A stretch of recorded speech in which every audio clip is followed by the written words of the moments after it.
Please note, mantra is that which removes three things in you. First is the fear, second is the ignorance, and third is the sorrow. So that which removes the fear by bringing Sat aspect, that which gives knowledge by bringing Chit aspect, and that which removes sorrow by bringing Anand aspect, that is called the mantra.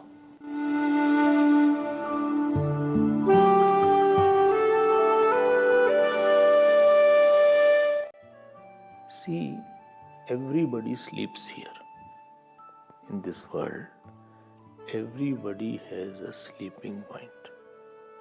The sleep state of the whole world, where the whole world goes into unmanifestation. This is called cosmic sleep. And that cosmic sleep is called pralay. Your microcosmic sleep is called lay, not vinash. Lay is not vinash. Vinash, you can't recover the thing back. Lay is of the samskar and nash is of the akar. Lay is of the samskar. Samskar or the vasanas go into unmanifestation. But the akar, the shape will not go into unmanifestation. Shape is nash. So you slept, when I slept. When you got up, you got back the same samskar again.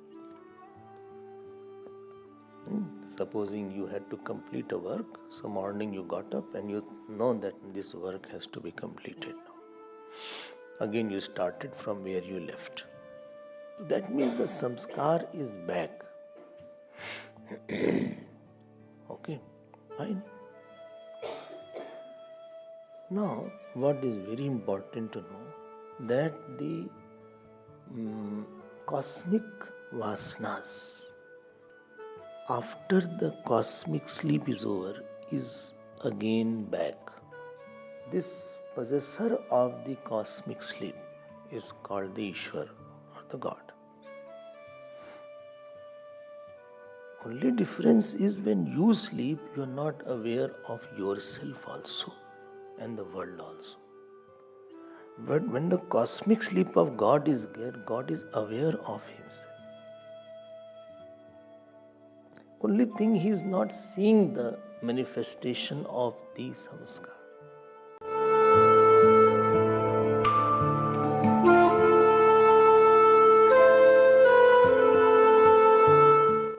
When you get up, you have to work. And how you work? Samskar prompts the thought. So there is a desire. After desire, there is a planning. After planning, there is a resources. Then there is action. So there is a sequence in our thinking. But when the God thinks, it is not like that. His thinking is not sequential. It is consequential. No planning, no space and time. It is only manifestation of the form from the mantra. Our thinking is exclusive. You are thinking about going to the market. At that time, you don't think about dropping the child. Or at that time, you don't think about cooking. Or at that time, you cannot think on two topics concurrently. In the Ishwar's mind, the Om is there which is chanted. From the Om, the mantras of the various objects come out concurrently. His thinking is not sequential and exclusive. His thinking is consequential and all-inclusive, without time and space. And this is the power of mantra.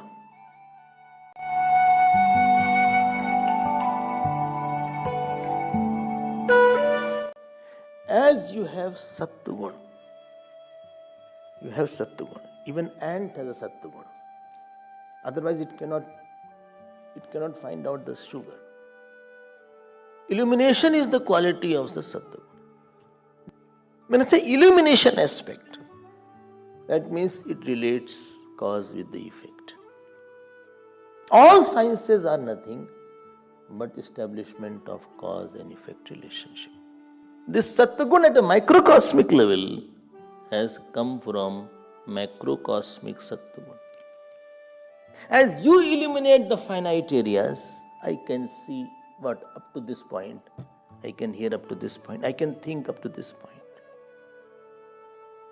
The samashti sattva or the total sattva can hear everything, can see everything. When Brahmaji came, he needed a sattva. Which sattva? Macrocosmic sattva. He needed a macrocosmic sattva, and to have that macrocosmic sattva, he needed mantra.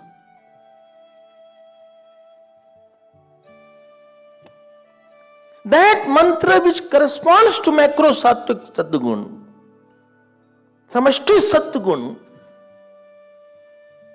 knowing everything and establishing relation between cause and effect, knowing all jivas, all fruits of actions, all cosmic planetary positions, all past, that mantra which revealed to is called Gayatri mantra.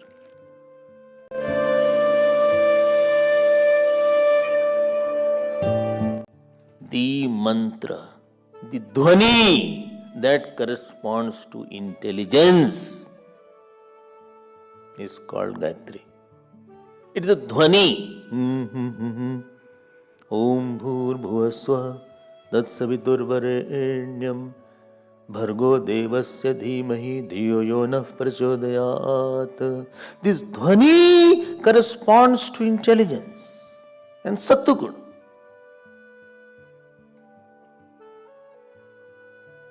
You can chant and see. It will remove, even if you don't know the meaning, have with faith. Sandigdho hi hato mantra. Vyagrachitto hato japa. Don't have doubt. And therefore, this mantra was chanted for revealing the scriptures. Please note, this is the mother to all mantras. When Brahmaji chanted this mantra for thousands of years, slowly that mother revealed all other mantras of the Vedas. Mantra, you have to experiment it, you have to chant it, and then you can tell whether this is the right or wrong. It is not for understanding, it is for investing. You need tapasya, you need shuddhata, you need ananyata, you need ekagrata. Whole cosmos is full of mantras. Mountains, rivers, they are full of mantras. You have to have a mantra body to merge into them and to get them inside.